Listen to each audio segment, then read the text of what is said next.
Si tu veux apprendre ta religion correctement, viens me rejoindre sur mon nouveau site internet i-islami.com. Croyances, langue arabe, jurisprudence, tajwid, tafsir, sciences du hadith, comportement et exhortation. Tout cela dans une seule et même formation. Tu pourras apprendre les bases de ta religion avec des vidéos simples et détaillées. Pour plus de détails, rendez-vous sur i-islami.com. Bonne vidéo. Assalamu alaikum wa rahmatullahi wa barakatuh. Dans cette nouvelle vidéo, nous allons définir ensemble le mot tombe, al-qabr. Nous diviserons cette vidéo en trois parties. Dans la première partie, nous verrons la définition du mot qabr dans la langue arabe et dans le jargon islamique. Dans la deuxième partie, nous verrons ce qu'il faut absolument savoir à propos des châtiments et des délices de la tombe.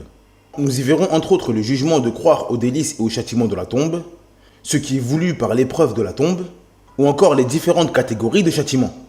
Dans la troisième et dernière partie, nous verrons ce qui cause le châtiment de la tombe et comment s'en préserver.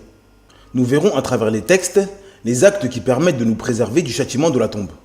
Sans perdre plus de temps, on passe à l'explication. Bismillah walhamdulillah wassalatu wassalamu ala rasulillah wa ala alihi wa ashabihi wa man wala. Amma ba'd. La définition du mot qabr dans la langue arabe. L'origine du mot qabr vient des trois lettres qaf, ba, ra, qui forment le verbe qabara, qui signifie dissimuler, ensevelir quelque chose. Quant au mot qabr, il signifie une tombe, car il s'agit d'une chose qui est dissimulée et qu'on ensevelit sous la terre. La définition dans le jargon islamique. Dans le jargon islamique, ce qui est voulu par qabr, c'est l'endroit où l'on dépose un défunt ou l'endroit où meurt une personne. Ce qu'il faut savoir sur les châtiments et les délices de la tombe. Leur jugement religieux. Il est obligatoire pour le musulman de croire et d'affirmer que les gens seront récompensés en fonction de leurs actes après leur mort. Le croyant qui a obéi à son Seigneur aura des délices et des bienfaits dans sa tombe. Quant aux mécréants et aux désobéissants, il sera châtié dans sa tombe. Allah Azza wa Jal dit النار يعرضون عليها غدوا وعشيا ويوم تقوم الساعة أدخلوا آل فرعون أشد العذاب. Dans la sourate 40 au verset 46, d'après la traduction approximative, Allah Azza wa Jal dit le feu auquel ils sont exposés matin et soir.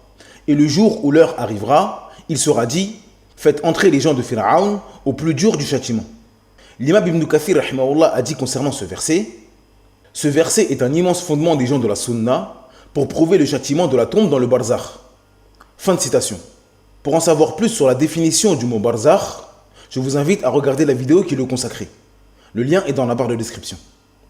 Allah Azza wa Jal dit également وَمِمَّنْ حَوْلَكُمْ مِنَ الْأَعْرَابِ مُنَافِقُونَ وَمِنْ أَهْلِ الْمَدِينَةِ مَرَضُوا عَلَى النِّفَاقِ لَتَعْلَمُهُمْ نَحْنُ نَعْلَمُهُمْ سنعذبهم مرتين ثم يردون إلى عذاب عظيم. Dans la sourate 9 au verset 101, d'après la traduction approximative, Allah Azza wa Jal dit et parmi les bédouins qui vous entourent, il y a des hypocrites, tout comme une partie des habitants de Médine.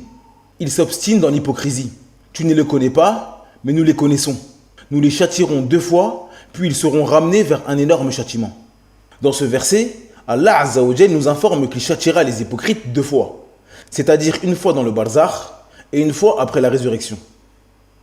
Allah Azza wa Jal dit aussi وَلَا تَحْسَبَنَّ الَّذِينَ قُتِلُوا فِي سَبِيلِ اللَّهِ أَمْوَاتًا بَلْ أَحْيَاءٌ عِندَ رَبِّهِمْ يُرْزَقُونَ فَرِحِينَ بِمَا آتَاهُمُ اللَّهُ مِنْ فَضْلِهِ ويستبشرون بالذين لم يلحقوا بهم من خلفهم ألا خوف عليهم ولا هم يحزنون. Dans la sourate 3 du verset 169 à 170, d'après la traduction approximative, Allah Azza wa Jal dit ne pense pas que ceux qui ont été tués dans le sentier d'Allah soient morts. Au contraire, ils sont vivants auprès de leur Seigneur, bien pourvus et joyeux de la faveur qu'Allah leur a accordée, et ravis que ceux qui sont restés derrière eux et ne les ont pas encore rejoints ne connaîtront aucune crainte et ne seront point affligés. Ce verset nous informe que ceux qui sont morts dans le sentier d'Allah Azza wa Jal seront comblés de délices et de faveurs dans leur tombe. L'épreuve de la tombe. Ce qui est voulu par l'épreuve de la tombe est lorsque l'âme de la personne va revenir dans son corps après sa mort. À ce moment-là, 2 anges viendront le questionner à propos de son Seigneur, sa religion et le prophète qui lui a été envoyé. Le croyant qui aura cherché à connaître son Seigneur et mettre en pratique la religion de son prophète sera raffermi par Allah Azza wa Jal. Malgré la peur qu'il aura face à ces anges terrifiants, il répondra aux questions correctement. Quant à celui qui se sera détourné d'Allah Azza wa Jal dans ce bas monde, en n'appliquant pas la religion de son prophète, il ne pourra pas répondre aux questions. Et les ennuis commenceront pour lui à ce moment. Allah Azza wa Jal dit يثبت الله الذين آمنوا بالقول الثابت في الحياة الدنيا وفي الآخرة يضل الله الظالمين ويفعل الله ما يشاء. Dans la sourate 14, verset 27, d'après la traduction approximative, Allah Azza wa Jal dit Allah a fermé les croyants par une parole ferme dans la vie présente et dans l'au-delà, tandis qu'il égare les injustes. Et Allah fait ce qu'il veut. D'après Al-Bara ibn Azib, radiyallahu anhu, le prophète sallallahu alayhi wa sallam a dit 2 anges se présenteront aux défunts et les mettront debout et lui diront qui est ton maître? Il dira Allah est mon maître. Quelle est ta religion? L'islam est ma religion. Qu'en est-il de cet homme qui vous a été envoyé? Il est le messager d'Allah. Comment l'avez-vous su? J'ai lu le livre d'Allah et j'y ai adhéré et cru en lui. On dira depuis le ciel mon serviteur a dit vrai. Préparez-lui un lit et des vêtements au paradis. Ouvrez-lui une porte débouchant sur le paradis, de sorte qu'il pourra en recevoir l'avant-goût et la fraîcheur. Et on lui élargira sa tombe. Quant au mécréant, son âme sera ramenée à son corps et les anges l'interrogeront en ces termes. Qui est ton maître? Il dira je ne sais pas. Quelle est ta religion? Je ne sais pas. On dira depuis le ciel, préparez-lui un lit et des vêtements en enfer. Ouvrez-lui une porte débouchant sur l'enfer. Chaleur et vent brûlant lui viendront de là, et sa tombe sera rétrécie de sorte que ses côtes se croiseront. L'homme verra sa future destination dans sa tombe. Dans sa tombe, l'être humain verra sa place qui lui a été préparée après la résurrection. Les gens du paradis verront la place qu'ils occuperont dans le paradis, et les gens de l'enfer verront le châtiment douloureux qui les attend. D'après Ibn Umar radiyallahu anhuma, le prophète sallallahu alayhi wa sallam a dit « Lorsque l'un d'entre vous meurt, le matin et le soir, on lui montre la place qu'il occupera. S'il fait partie des gens du paradis, il verra cela. S'il fait partie des gens de l'enfer, il verra cela. Et on lui dira « Voilà où tu demeureras lorsqu'Allah t'aura ressuscité le jour de la résurrection. » De plus, le croyant verra la place qu'il aurait pu occuper en enfer s'il avait été mécréant. Et le mécréant verra la place qu'il aurait pu occuper au paradis s'il avait été croyant. D'après Abu Hurairah radhiyallahu anhu, le prophète sallallahu alayhi wa sallam a dit concernant le croyant une porte lui sera ouverte parmi les portes du paradis. On lui dira ensuite voici la place qu'Allah a préparée pour toi. Son désir d'entrer au paradis et sa joie augmenteront. Puis une autre porte lui sera ouverte parmi les portes de l'enfer. On lui dira ensuite voici la place qu'Allah t'avait préparée et que tu aurais occupée si tu lui avais désobéi. Son désir d'entrer au paradis et sa joie augmenteront. Quant au mécréant, une porte lui sera ouverte parmi les portes de l'enfer. On lui dira ensuite voici la place qu'Allah a préparée pour toi. Sa tristesse et son désarroi augmenteront. Puis une autre porte lui sera ouverte parmi les portes du paradis. On lui dira ensuite voici la place qu'Allah t'avait préparée et que tu aurais occupée si tu lui avais obéi. Sa tristesse et son désarroi augmenteront. L'épreuve de la tombe concerne tout le monde. Lorsque nous abordons le sujet de la tombe, ses châtiments et ses délices, beaucoup de gens s'imaginent que celui qui n'est pas enterré dans une tombe sous la terre sera épargné par les châtiments ou privé de délices. Ceci n'est pas du tout le cas. Les questions de la tombe, ses châtiments et ses délices concernent toute personne pubère ayant la raison, qu'il soit enterré dans une tombe, mangé par un lion, noyé dans l'eau ou brûlé par les flammes. Celui qui est noyé dans l'océan a pour tombe l'océan. Et celui qui a été avalé par un lion a pour tombe le ventre du lion. Ils seront tous les deux questionnés comme celui qui est enterré sous la terre. Les délices et les châtiments dans la tombe concernent l'âme et le corps. Comme nous l'avons dit dans la vidéo de la définition du mot âme, le lien est dans la barre de description, après la mort, l'âme se détache du corps. Dans le monde du barzakh, l'âme et le corps sont parfois divisés et parfois unis. La croyance des gens de la sunna et que les châtiments et les délices de la tombe concernent le corps ainsi que l'âme.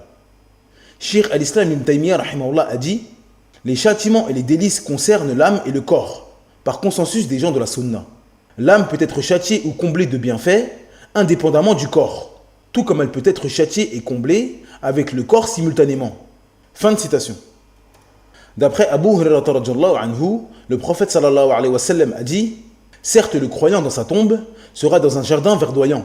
On lui élargira sa tombe de 60 coudées, et on l'illuminera comme la pleine lune. Ne savez-vous pas pourquoi ce verset fut révélé? Et quiconque se détourne de mon rappel mènera certes une vie de gêne, et le jour de la résurrection, nous l'amènerons aveugle au rassemblement. Savez-vous ce qu'est la vie pleine de gêne? Les compagnons ont répondu, Allah et son messager sont plus savants. Le prophète sallallahu alayhi wa sallam dit alors, par celui qui détient mon âme entre ses mains, il s'agit du châtiment du mécréant dans sa tombe. On jettera sur lui 99 serpents. Chacun de ces serpents aura 7 têtes qui le mordront et le blesseront jusqu'au jour de la résurrection. Les catégories de châtiment. Les textes du Coran et de la Sunna nous indiquent que le châtiment de la tombe est de plusieurs formes en fonction de la situation de la personne. Le châtiment continu. Il s'agit du châtiment qui ne s'arrête jamais jusqu'à la résurrection. La personne est châtiée dans sa tombe du moment où l'ange retire son âme jusqu'au jour de la résurrection. Cette catégorie de châtiment sera pour les mécréants et certains musulmans qui auront désobéi à Allah Azza wa Jal. Ce châtiment est un avant-goût pour le mécréant avant d'entrer en enfer éternellement. Et c'est une purification pour le musulman. Il est purifié de ses péchés avant de pouvoir entrer au paradis.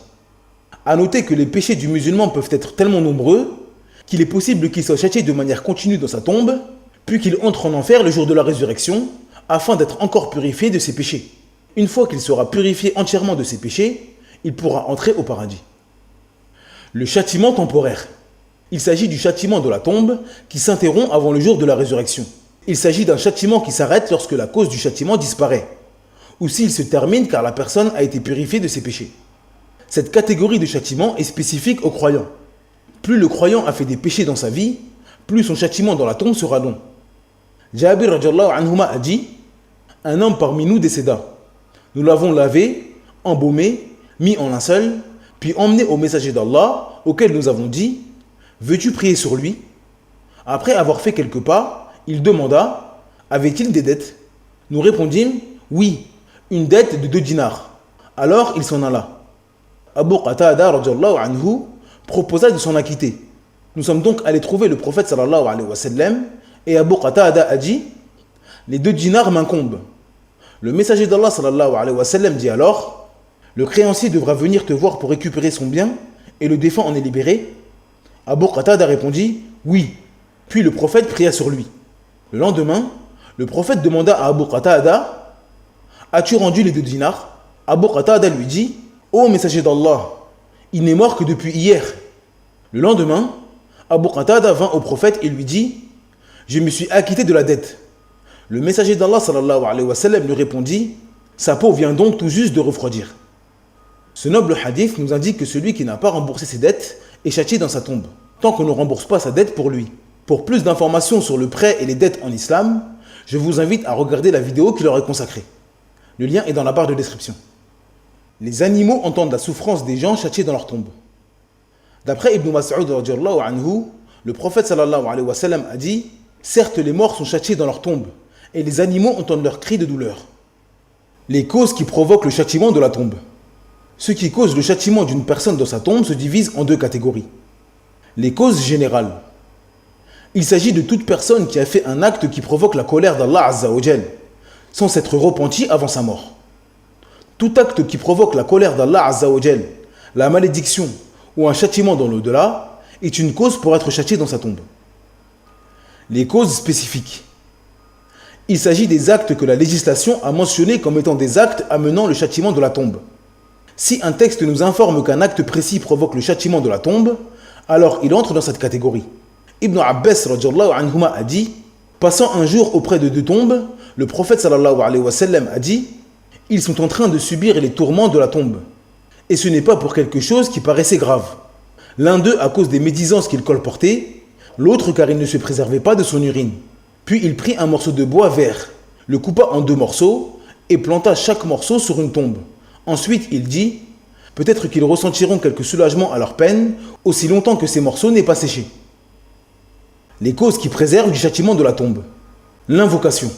D'après Aïcha radhiyallahu anha, le prophète sallallahu alayhi wa sallam a dit: Ô Allah, Seigneur de Djibril, de Mikaïl et Seigneur de Israfil, je te demande protection contre la chaleur du feu et contre le châtiment de la tombe. D'après Aïcha radhiyallahu anha, le prophète sallallahu alayhi wa sallam avait l'habitude de dire en prière: Ô Seigneur, je cherche protection auprès de toi contre les tourments de la tombe. Je cherche protection auprès de toi contre la tentation du Dajjal. Et je cherche protection auprès de toi contre la tentation de la vie et de la mort. Ô Seigneur, je cherche protection auprès de toi contre les causes qui mènent au péché et contre la dette difficile à acquitter. La sourate Al-Mulk. D'après Abdallah ibn Mas'ud radhiyallahu anhu, le prophète sallallahu alayhi wa sallam a dit: la sourate Tabarak est l'empêcheuse du châtiment de la tombe. Faire le guet durant le djihad. D'après Fadala ibn Ubayd radhiyallahu anhu, le prophète sallallahu alayhi wa sallam a dit: chaque mort voit ses œuvres s'interrompre après sa mort, à l'exception de celui qui monte la garde dans le sentier d'Allah. Ses œuvres ne cessent d'augmenter jusqu'au jour du jugement, et il est préservé de l'épreuve de la tombe. Mourir un vendredi. D'après Ibn Umar radhiyallahu anhuma, le prophète sallallahu alayhi wa sallam a dit: il n'y a pas un musulman mourant le jour du vendredi ou la nuit du vendredi sans qu'Allah le protège de l'épreuve de la tombe. Mourir d'une maladie de ventre. D'après Sulayman ibn Surad radhiyallahu anhu, le prophète sallallahu alayhi wa sallam a dit: celui qui a été tué par son ventre ne sera pas châtié dans sa tombe.